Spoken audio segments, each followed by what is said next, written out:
Sophie Cunningham showed that she is, you know, the old Caitlin Clark enforcer. She is the Caitlin Clark enforcer. That has been shown. She is the enforcer that the Fever have needed for the last year, and she has responded. She has responded. What happens if Sophie Cunningham takes up the bodyguard badge instead of the basketball, as if she were hired by the Secret Service specifically for Caitlin Clark? Wholehearted chaos. We're discussing intense emotional destruction, locker room arguments, and Sophie smoking like she works. Sitting there and I'm thinking to myself, is anybody on this team gonna stand up for Caitlin Clark? Jacy, Sheldon grabbing Caitlin Clark all game, clawing at her. It's like tonight was a brawl, folks. Tonight was a brawl, and I'm sitting there, I'm like, is anybody on this team going to stand up for? And Sophie Cunningham. Sophie Sophie didn't flicker when she snapped. The entire superhero origin narrative was told. She wasn't merely there to play. As if she had spent the entire season organizing everything, she arrived to destroy the Connecticut Sun. It was more than simply drama. The policy was scorched soil. You may be sure that the fallout was intense. After being evicted for standing up for Caitlin Clark against the Connecticut Sun Bullies, how did Sophie finally speak up? We'll dissect it. If you agree with Sophie, please leave a comment below. Come on. Let's start with the play that set off the entire night. So as you guys can see here, Jacy Sheldon is guarding Caitlin Clark. She swipes her in the eyeball. Caitlin Clark nudges her off because Jacy stays in her face. And then Tina Charles runs over and is kind of wagging her finger in Caitlin Clark's face. And then Marina Mabrey comes out of nowhere and chucks her to the floor. Now let's watch this in slow motion. Here, Jacy Sheldon is guarding Caitlin, swipes her in the face. There's one. Going for the ball, swipes her in the eyeball. Caitlin's gonna have to start wearing goggles. And then Caitlin pushes her off of her, like, why are you still in my face? Marina Mabrey, bad out of hell, chucks Caitlin Clark. Because Sophie Cunningham didn't clock in for a regular shift, the entire WNBA should have been on high alert as soon as she put on her shoes. She worked as a warfighter. She wasn't there to play pick and roll and shoot threes. No, Sophie only had one agenda item. Ensure that Caitlin Clark is not touched unless there are imminent, catastrophic repercussions. Consider her to be a human firewall. You will be set on fire if you venture beyond her boundaries.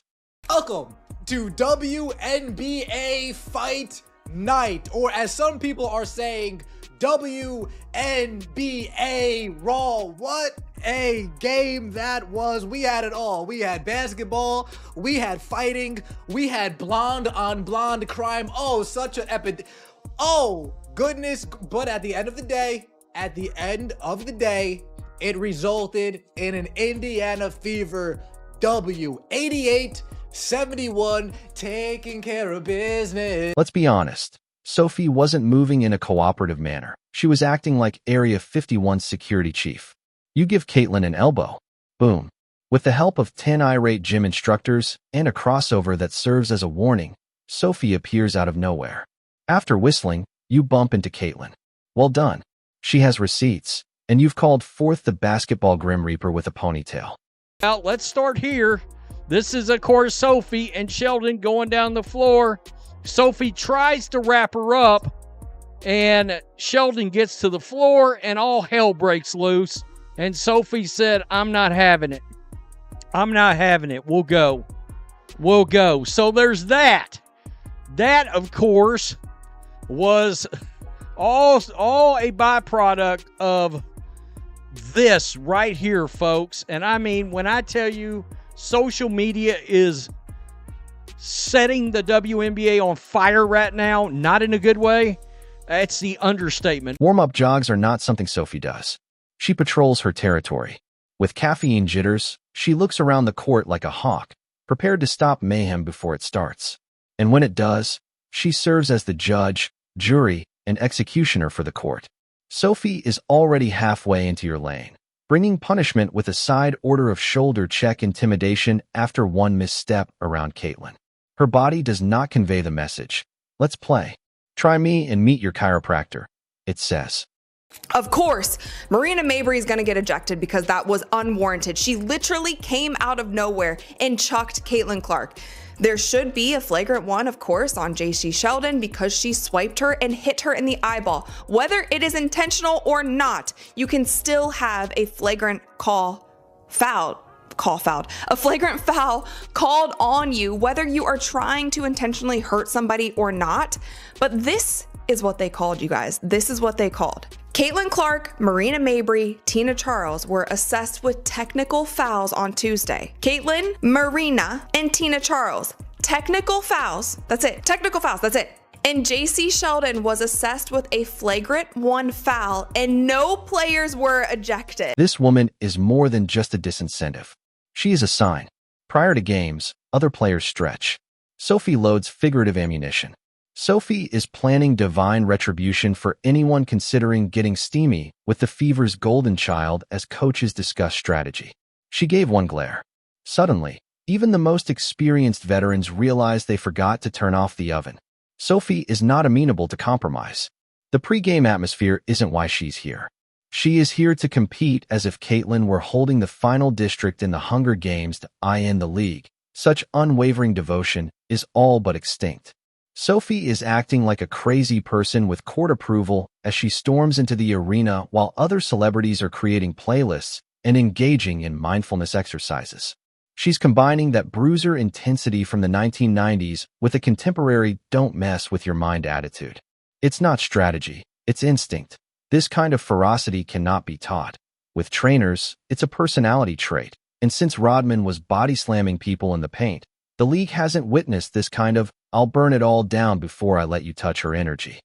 I feel good, and Sophie Cunningham put me out on a high note, folks. I didn't even say, Ben, calm down. Calm down, regroup. I didn't even say that. Let's get straight to the play.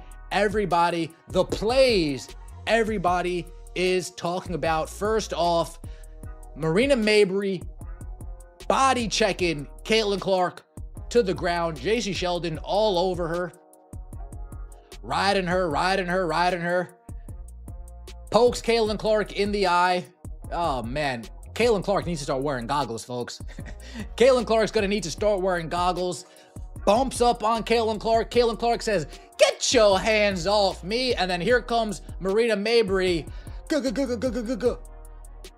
Boom! Exploding Caitlin Clark like a safety coming downhill in the NFL. There was no flop there. Let's move on to the actual problem. Caitlin Clark did not enter this league by accident. With an Indiana-sized target on her back, she was flung into the lion's den. She wasn't being played by anyone. They were pursuing her. Not only those who protect. She was targeted by entire rosters as if she owed them money. It was insufficient to surpass her score. No, they were trying to make a point. Send a message and elbow her into the Gatorade cooler. Watch what you say, Sophie, because that's what they didn't account for. Cunningham has a vendetta while seated in the first row.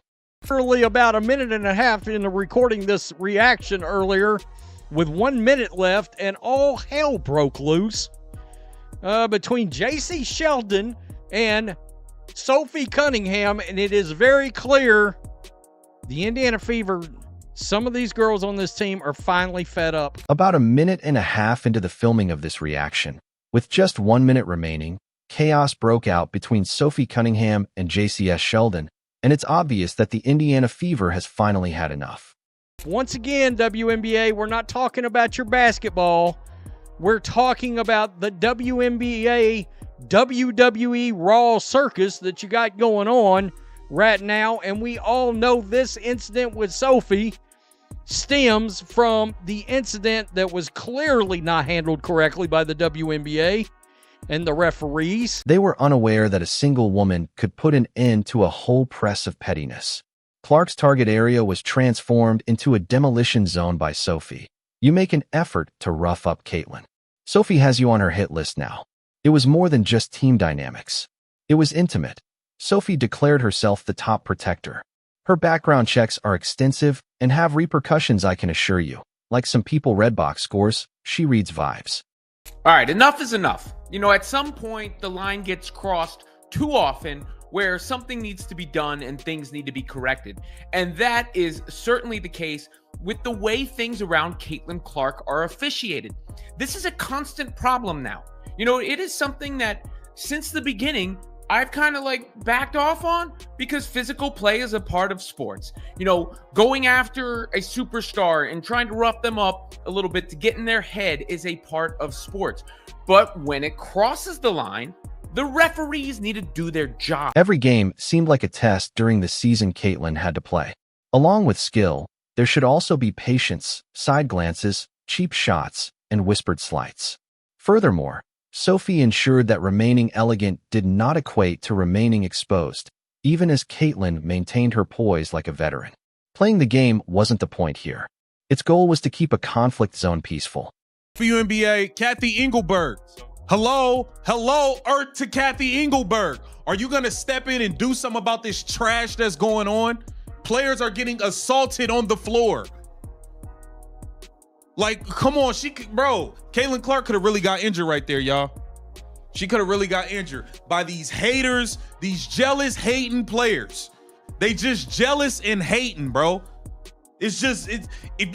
She didn't even get ejected. Sophie was already coming up with her own plays, which largely involved timing, intimidation, and perfectly legal aggression, while the rival teams gathered to plot against Clark. Sophie was there, fully loaded and prepared to deliver heavenly judgment in the form of legal screens and passive-aggressive body language the moment someone gave Caitlyn the wrong look. She isn't shielding Caitlyn from influence. Because this is a teammate who understands, she is defending her. She has a broad perspective. Here's the twist, though. Sophie provides rather than only defending. She is a true hooper who also happens to be the most deadly deterrent in the league. She isn't interested in awards, tweets, or flowers. She is there to ensure Caitlyn's safety, the sanity of her team, and the complete destruction of any bad faith hiccup that isn't a foul. Sophie is more than simply a teammate. She is a natural power. And everyone on the court knows that things are going to get serious when she bursts into a play with that iconic, "you messed up" smirk. By the way, this is what she posted as soon as it happened. This is in the locker room. This is before the game ended. Before the game ended, she comes out in the locker room and posts this. Like, what are we doing? So, one thing should be kept in mind the next time someone considers making a cheap attack at Caitlyn. She never enters a game by herself. One swift side-eye from Sophie Cunningham might change the course of your career, the scoreboard, and the narrative. She is not available for interviews after games. When her very presence silences the entire event, she is here for the post-game quiet. The Fever Defense Program welcomes you. To get Cunningham, you must go to Clark. I wish you luck. Caitlin Clark, please leave this league and let it crumble. Please, this league does not deserve you. All this hate from these black people, all this hate from these lesbians, these people in the media, just go play basketball somewhere else. Your fans will follow you. We will follow you wherever you go. But let this shit crumble and burn to the ground, man. Let the viewership drop below 50%. Let them lose hundreds of millions of dollars again, man. Let them go back into irrelevancy. Nobody giving a damn about none of these players. Just leave. Sophie Cunningham didn't think twice when the Connecticut Sun players chose to try their luck with some dubious fouls and cunning moving screens. She went all medieval, pure unadulterated vengeance wrapped in a tight ponytail, and the kind of gaze that makes seasoned athletes reevaluate their careers. No warm-up, no warning. Caitlin Clark is being targeted for a moment. Then, like a basketball terminator with no chill, Sophie's appeared out of nowhere. This is hardly an extravagant performance. She doesn't pretend to be harsh. Sophie is acting like she's in her element here, taking every cheap shot as a challenge. Cunningham is already halfway through her retaliation if you show up on Clark with malicious intent. She is most likely mentally writing your epitaph while focusing on your jersey number. Nah. Enough's enough, bruh. Enough is enough, bruh. What is going on? WNBA, y'all need to get this under control. This is ridiculous. Marina Mabrey, you just put yourself in the Dejanay Carrington box. You dirty slime ball player, you come and blindside Caitlin Clark. Marina Mabrey assaulted and tried to fight Caitlin Clark today. This is ridiculous. WNBA, Kathy Engelberg, Do something. Do y'all want to go back to 55 to 60% of the people not watching shit again? I normally don't cuss in my blogs, but forget that. This was bullshit. Sophie isn't even trying to defend herself at this point. She is imposing limits. You look at Caitlyn as if you're plotting a sinister scheme. Already, Sophie is slicing in from the three-point line with intent. Furthermore, not just the criminal gives up. The entire crew is involved. They instinctively pull back. They have no idea why. They simply know that danger has struck. Additionally, it has a subtle scent of perspiration, hostility, and retaliation. Your life suddenly changes as Sophie zeroes in on you with her "try me" face. Additionally, this is not chaos. Sophie doesn't snap without cause. This is not checkers, it's chess. She strikes you with just enough force to get you to reevaluate your entire philosophy of life, and just enough legality to keep you on the court. Although she isn't the enforcer the league requested, it most certainly needs her. Particularly if Caitlyn is lowering her elbows as though she has just strolled into a biker club in mid-tilt. She went and got revenge. Sophie Cunningham, Jacy Sheldon's driving to the basket. Sophie Cunningham takes her down. Normal enough take foul. Lindsay Allen gets her by the neck. Then Jacy Sheldon goes at her, and Sophie Cunningham, by the way, Sophie Cunningham, if she wanted to, it looked like Sophie Cunningham was about to throw some knees at her. Like, she had her in an MMA hold. Like, Sophie Cunningham could have got this MMA fight ended. She could have got this fight ended quickly. And the full force of that energy was undoubtedly felt by the Sun. Sophie came in like a caffeine-induced hawk with a personal grudge the moment they began circling Caitlyn as if it were Shark Week. It was not a defensive move. This was a statement. Sophie would have been the flag to be thrown if there had been one. She served as the klaxon, the warning sign, and the alarm that you messed up. One would assume that someone might have suggested that we start swinging on a different team. However, this escalated into a full-on brawl, and Sophie gladly took over as captain, referee, and disciplinarian. Sophie stood erect, unaffected, and silently daring anyone else to attempt again, while Clark continued to drop buckets as if nothing had happened. So much happened in this game, but first, let's talk about Sophie and Jacy. All right, Jacy Sheldon. My goodness, dog. My goodness. Now, honestly, I felt like Sophie might have wanted a piece of Jacy after the Caitlin Clark and Jacy kind of scuffle going on, right? Then this happened, okay? That's the problem. Sophie isn't looking for approval. She isn't looking for soft focus interviews or sponsorship deals. She is there to use surgical precision to cause chaos. At last, other teams have realized. Send a sneeze towards Caitlyn. With little to lose, Sophie is already gaining strength like a villain from Marvel. She's not looking for respect. She demands terror. And she understands. Typically, they will reject your feeble layup and leave you with a psychological scar that will persist into the following season. The patterns become glaringly obvious. Your body abruptly reacquaints itself with gravity in a completely different way when you make a move on Clark.